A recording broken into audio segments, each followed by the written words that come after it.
Good evening. I'm Alexis Velatris. And I'm Tyler Gallagher. Thanks for joining us for this Center County Report Election Night Special.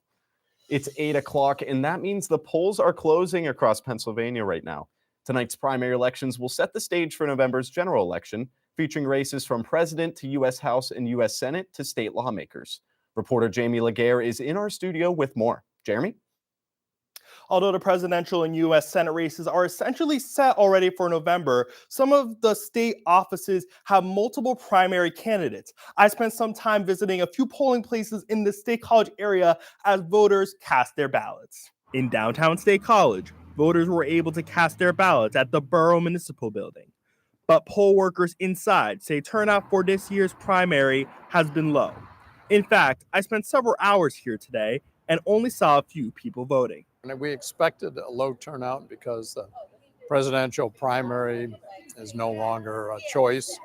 The competitors to Donald Trump and Joe Biden have dropped out, although their names are still on the ballot. So it's been very slow. Along with the presidential race being already set with Joe Biden and Donald Trump as the major party candidates, some other Pennsylvania races only feature one person on the ballot for each party. Other races on the ballot include U.S. Senate and Congress, State Attorney General, Auditor General, and Treasurer, along with state lawmakers. Poll workers say elected officials on the local level can have a real impact closer to home.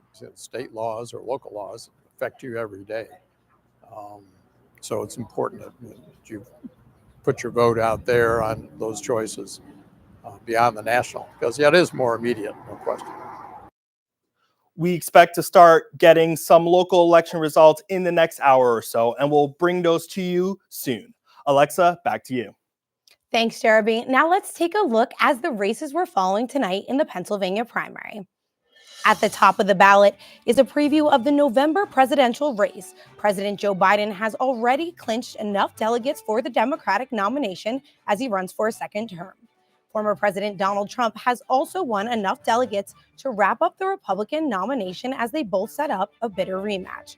Both candidates made campaign stops here in PA in recent days.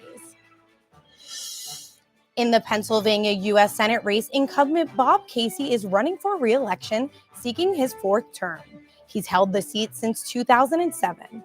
On the Republican side is challenger Dave McCormick from Allegheny County. He lost the Senate primary race 2 years ago. This contest is expected to cost hundreds of millions of dollars and could help decide control of the Senate next year. McCormick's candidacy is shaping up as the strongest to Casey in the last 3 re-election bids. In the state attorney general race, Democrats have 5 choices: a selection of Jack Stolzheimer, Eugene DePasquale, Joe Kahn, Keir Bradford Gray, and Jared Solomon. Republicans are choosing between Dave Sunday and Craig Williams. They're all looking to replace Michelle Henry, who replaced Governor Shapiro in the job last year. For the state auditor general position, Democrats have 2 choices: Malcolm Kenyatta and Mark Pinsley. Kenyatta is from Philadelphia and has served as a state representative since 2019. Pinsley is currently the Lehigh County Controller. On the Republican ballot is only one person, Tim DeFore. He previously served as a county controller and is the first Black auditor general in Pennsylvania history. Turning to the state treasurer race, the hopefuls include Democrats Ryan Bizzarro and Aaron McClelland. And on the Republican side is Stacey Garrity. The 59-year-old is the current state treasurer. Voters are also setting up a key congressional race for November in the 15th district. That covers much of the central Pennsylvania, including Center County. Democrats have candidate Zach Womer from Center County. He was the first person in his family to earn a college diploma. And on the Republican side, it's longtime incumbent Glenn Thompson, who's been in Congress since 2008. He's 64 years old and from Bellefonte. Now let's turn to the state races, beginning with the Pennsylvania Senate and the 25th District. That includes parts of Center County, plus Clinton, Cameron, Jefferson, Elk Potter, and McKean counties.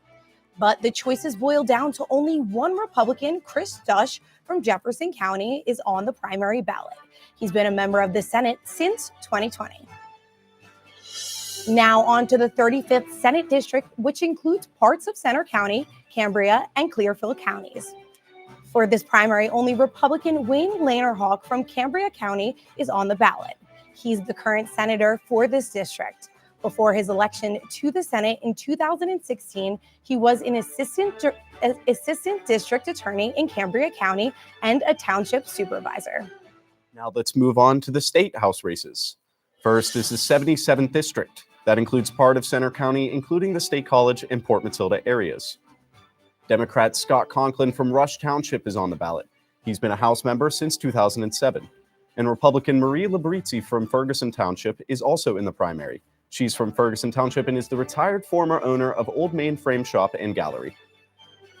Moving now to the 82nd district. That includes part of Center County north to the Snowshoe area. We have Democrat Paul Takich from College Township.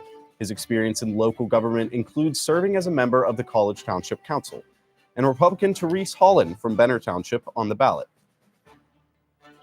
And finally, we look at the 171st district, which includes part of eastern Center County and down to the Lewistown area. On the ballot is incumbent Republican Kerry Benninghoff from Center County.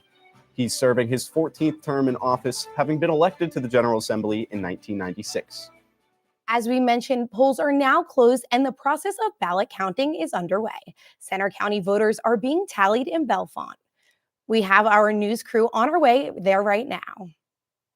Here's a live picture from the location on Holmes Street in Bellefonte. This is where election office workers will be counting votes this evening. They're tallying both mail-in votes and those cast today at polling places across the county. This process typically takes a few hours, but it shouldn't last too long tonight because it has been a low turnout primary election.